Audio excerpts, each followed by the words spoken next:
Hello, my name is Sernatinger. I live in Eugene, Oregon, and here I am helping the Chavez, Alejandro, and Adriana in the planting of a church through evangelism and reaching out to young and old women, and also with working with children.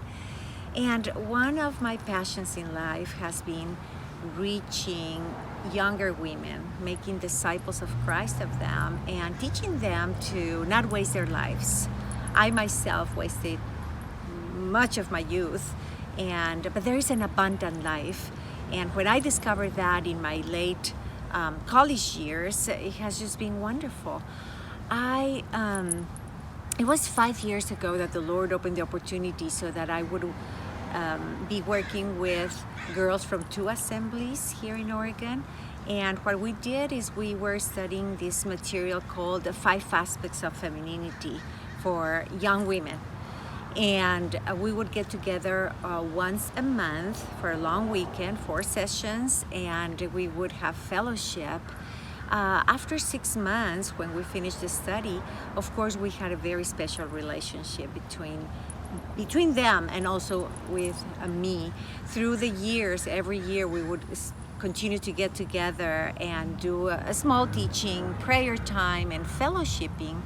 And that has developed into a core group of young ladies that want to serve Christ and reach down to younger girls.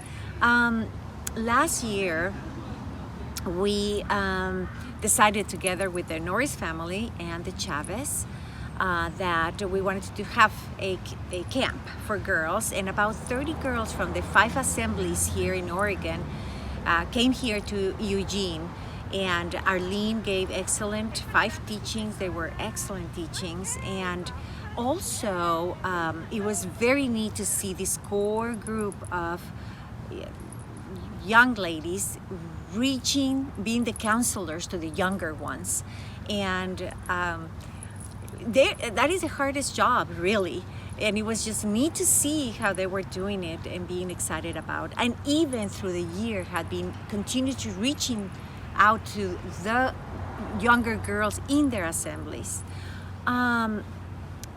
This year, last weekend, we were able to have again the mini camp in Cannon Beach this time, and again, it was just wonderful to see how the girls are reaching to one another and reaching to the younger ones. But I do have to explain that last year we faced the challenge. What are we going to do? Are we going to teach in Spanish or in English? And contrary to who I am, because being Mexican and loving my language and loving my culture, of course I wanted Spanish, but I sensed that God wanted us to go a different direction. And I was praying, Lord, what do you want? And He brought to my mind the passage in 1 Corinthians 9 where Paul says that he became as a Jew to win Jews, and he became weak to win the weak. And we become whatever we need to in order to preach the gospel, to reach to people. That means, we have to be willing to come out of our comfort zone and in order to reach the needs of the girls, we accommodate to what their needs are. And see, the problem here is that these children come from Mexico or from a Hispanic country. They get immersed into the school system, and within 6 months, they're speaking English. Sadly, the parents are so busy working, trying to give a future to the kids. But what happens is mom and dad, they're so busy working that they start losing communication with their children. And what we have noticed is that once we present the gospel in what is easier for them to understand, once they come to know Christ, their identity is in Christ and not in a culture. As they come to that point, then they want to reach to their own people. Then they want to learn Spanish because they want to communicate better with their parents and with others. They're plugged into the Hispanic church, and that's where the passion of being or going back to their roots come. But the neat thing is to see that they are grounded in Christ, and that's what developed that love for their culture or their people. So that is how we ended. We decided that we were going to teach in English, and we saw incredible results. And the girls were so happy that they could understand all the teachings and very encouraged. We have seen fruit. So now another challenge that we face with people here is precisely because they come from Mexico or another Hispanic country, and they are so busy working that it is hard for them to take time to study the Bible. And so you can be praying for that. Now, another way that I have been trying to do evangelism is through reaching out to children, through 5-day clubs, CEF.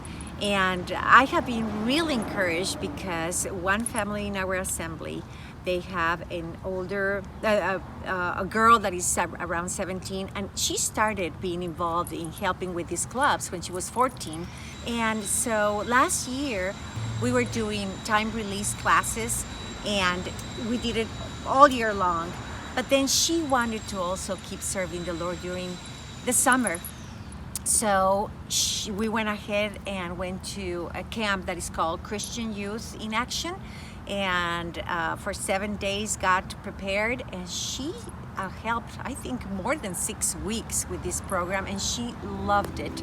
My desire is that, or what I see that God wanting to do is that our youth gets involved more and more in learning how to reach out to children during their summers and not wasting their lives, but discovering the joy of serving Christ. I've seen that joy in my own son as he has been exposed in trying to help in the ministry. I have seen it in the children of other missionaries, and if we can give those opportunities to the rest of the families in our assemblies, that is wonderful. So yes, those are some of the things that we do and some of the challenges we face. And I just ask you if you can be praying for the women that I relate to. I continue to give evangelistic Bible studies and counseling, not only of the women here, but of the women in Oregon and also back in Mexico.